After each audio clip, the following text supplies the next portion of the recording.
cái này không phải. Còn cái không còn được. Không phải, mình không được. Cái con để cái kia. Nó coi sao? Cái con đẹp á. Đẹp nè. Ta thấy con tên như vậy.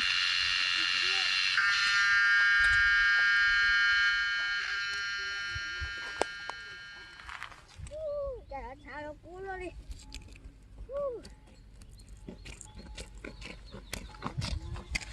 ôi giờ giờ măng thằng có hà giờ thì giờ tôi rảnh như là như tiểu giờ nhân đảo bây sẽ cho bấm măng lóc cái thằng có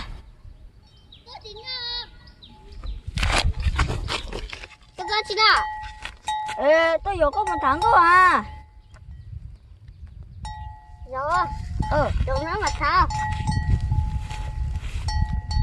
ôi dạ chị cho nó tôi rảnh như là mà chị là gì á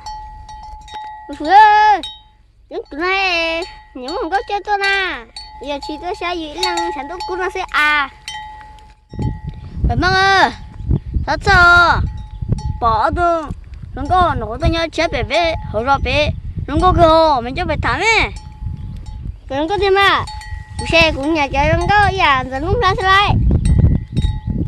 ô chẳng không chạy em chẳng không thấy họ chọn cái chẳng em cái số là sao họ Có thêm à.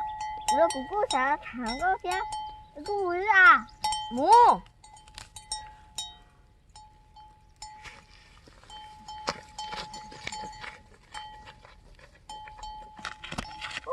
cái nào ta thấy cô chỉ mới đến đông bồ sát giờ một thằng á giờ nhớ chiều một trong một xíu nãy tên nãy giờ khá trâu mua Nè không có tốt ô sao sao giờ kia ô tô của hai ô mẹ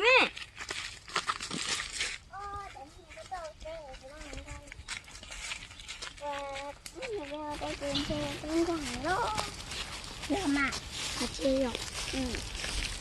Chơi như vậy. nó có xả vô nên mở cho nên mở tên nên mở cho Qua teo. Không có xả.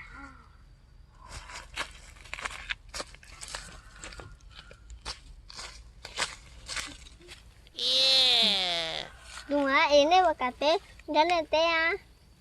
Sao cơ mà? Trời không có, em đây vào đâu mua, lần thôi á, em đây thì đâu, mua từ xuống là chị, nên vào cà mua nên từ xuống ấy, mà mua bán này tê à? Đâu cơ mà, em đây đó, nó rồi từ tuổi, nên luôn đây hỗ chào. Tôi tao luôn rồi, rụng đủ tôi. Đó, em đây luôn bè hay luôn sẵn ấy. Tụi nó về hưu tiền bớt vừa họ cũng hưu tiền bớt mắc ngò nó sẵn hao họ cũng sẵn hao trong cơ mà nó xong mất từ số thì một cái một vật tế mà xí thảo siêu tao cứ thì phải cái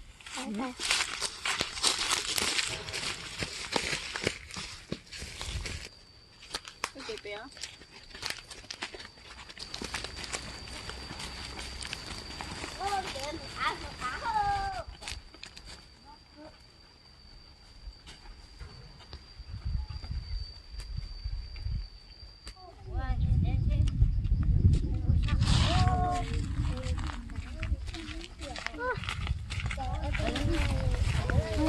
con trổ phá trời ơi nhỏ bỏ bắt nó tao phải đưa nè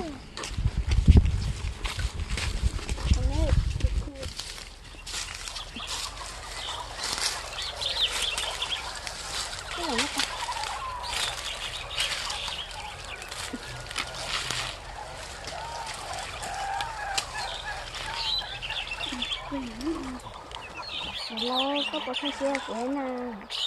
Rồi có khai xe rồi, ít có khai xe rồi, ít bạn chờ chị dễ rồi. Ôi chà, hỏi nó chưa hay lý chưa? Nghe lòng. Ít không nhắc thì dễ rồi. Còn anh chưa rồi, nó chào chị rồi.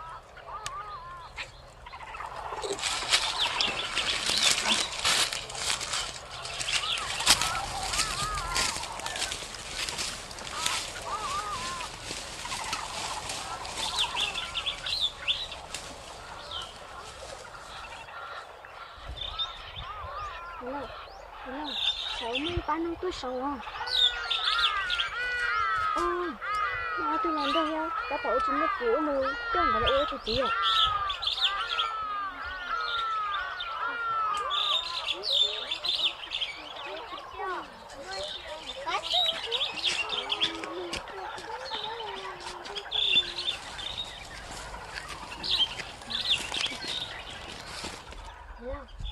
Mà cái kia mà ý cho nó sợ ý cho cái kia cho tên nó ôi thì chỉ à?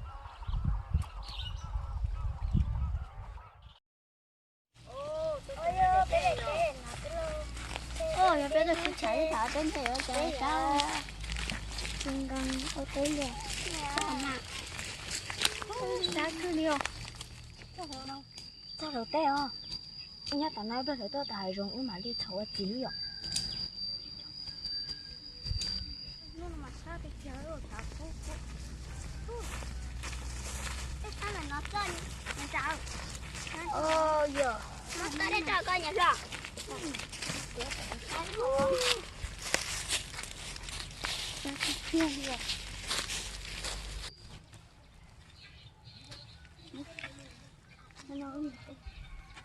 ê tôi sáng gì đấy rồi nhưng mà tôi muốn tìm một cái khát tê bên đây Mà nhưng muốn đấy à ít lớp mà tôi ê cái hạt to sao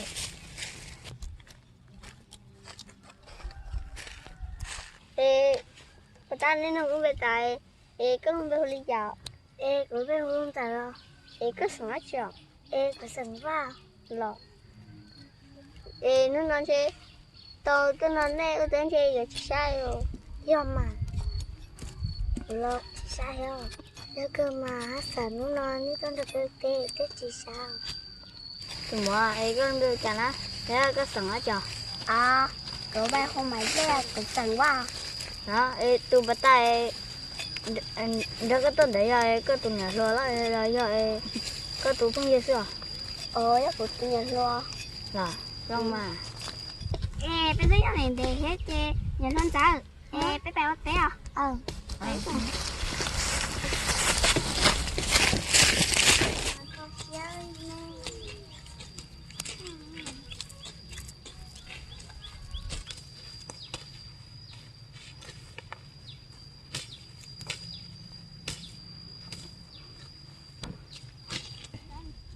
mình thấy ở sủ chè hai anh tôi không như vậy em một xoay bên mà đi tô đùa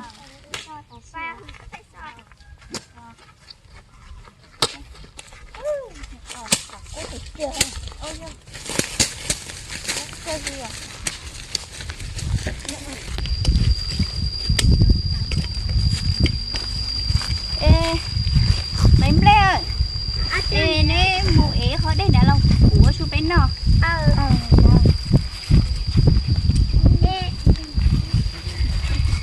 em mua ế khỏi đây còn đây mà tao đâu nếu là chú bánh nọ ép á con này cháu này đó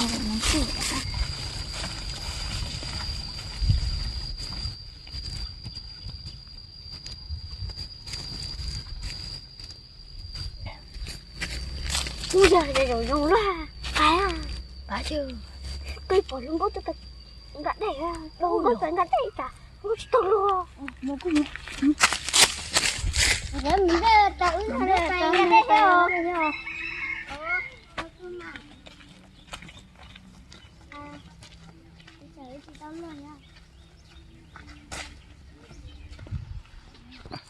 cái tên nào mà mới ra đấy suy nghĩ của cả thì thấy ít chưa thế mà giờ nó nhảy chơi chị đó ít cái dần em hô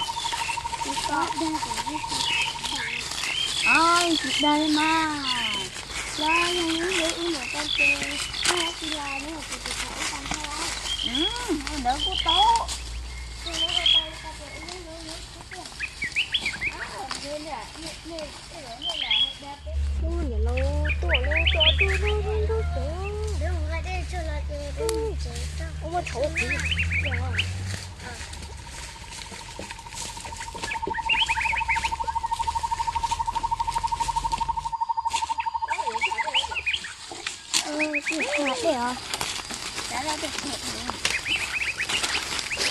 Xin đùa để tôi cảm thấy sợ. Con ra chưa?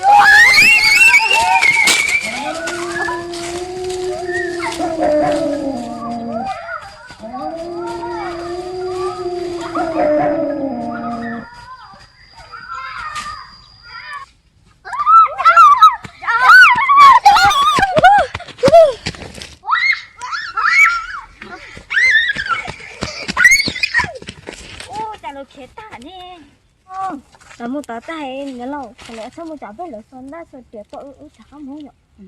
Để tôi mà chả có xấu gì đâu.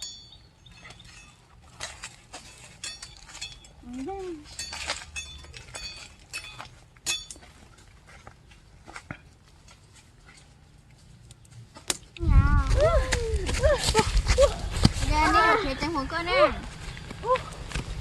Yo, bé về ngồi đây để cổ đau à. Ôi, nó thu thầy nè. Em có có à. Cái đấy xin đồng cái đi à. Ô, cái này chị tao ơi, cái này chị tao ơi. Nếu như tiếng ơi cho một cha là nếu chị thấy ơi nè. Ôi chẳng nếu chị khiến nó đây, thì là chị tao ơi. Khiến nó xa đi xa nè. Ô, thật nhiều. Giờ, chị có chủ phải chứ. Thì bây giờ khiến để sao? Nếu mà cái này chị khiến một trẻ thân thật với nó xui à. Anh thầy sao hai câu đông cả mà. Không xin hai mà. Ủa đánh này là chị lấy đây là bé ở xuống đây đó. Chị bảo là muốn tới chị tao sẽ hại đây liều. Sai rồi rồi. Bây giờ chị bỏ lúc cái rồi đấy chị ấy lo nha. Chị ấy rồi. Con gió chê. Nhà khiến nhà đi ơ. Giờ thì cô chị. Chê giờ ta hay còn đừng gửi. Rồi mùi cái. Mà cũng gửi. Để chị tao đây nó xuống đi. Chị bảo là sát thôi. Hay còn gửi rồi mua cái tới chị to ứ đi nè. Nè, tất cả hai đứa tôi không như vậy. Em sẽ uống luôn một ít lúc cởi theo. Cái tao đây lo này, chú có lấy đây là bé, nó xua bé đang ăn bố đôi tên à. Ê, nếu mà cảm thấy bên cao. Mau ăn bơm á. Bố trẻ. Cảm ơn bơm á. Cú xe sao cậu muốn xe tắm à? Đây. Một chế xuống. Một chế. Đi cơ chè à. Cái chiếc khéo một chéo những gì mơ.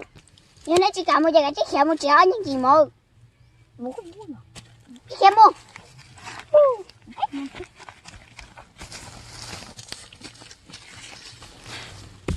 Bây giờ nếu như mình đợi cho mình chỉ món nó đi nè.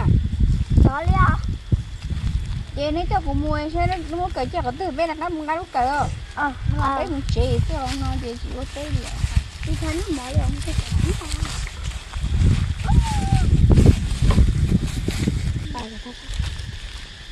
ê, nhớ tên nó. Nó có thứ ha. Tên nó. Có nhớ về chuyện tao đấy.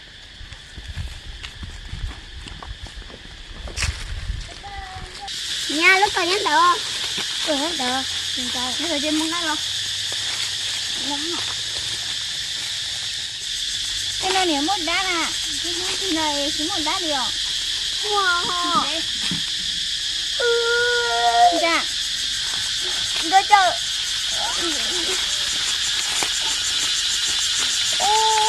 Tôi nè, tôi có sợ à, chúng sai sợ. Tôi có sợ. Ê, sợ. Thôi, rồi đau thiếu này không chết. Nhỏ tôi sợ. Chắc hai lúa đi anh thầy. Chắc mua về chế bên là chắc mua cho cô dung xe của thân hai lúa. Mua. Nó. Về chế. Mua. Thầy, mua yếu thầy đâu. Cho nó như thế. Yếu cái này có là bé mua xe.